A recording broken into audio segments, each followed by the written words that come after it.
Hello. It's Love Man. So we have a special episode for today's February.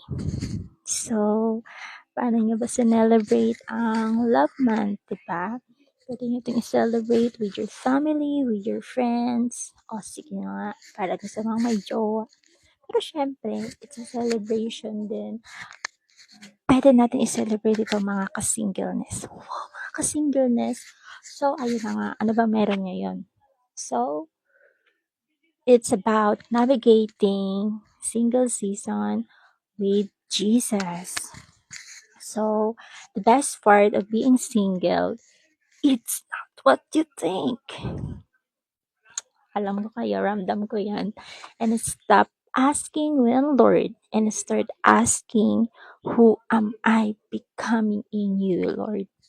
So in this episode, we're diving into what it actually looks like to navigate singleness with Jesus at the center. Yet it's more than just waiting. It's about becoming if you feel lonely, restless, or like you're in a waiting room. This reflection is for you.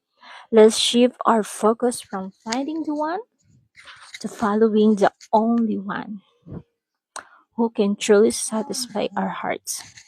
So this is the reflection question. What has been the biggest lessons that Jesus has taught you while you're being single? So, ilang years na nga ba kayong single? So, open forum pala ito. Sige, pwede kayo mag-comment dyan. Ako is 4 years and going strong.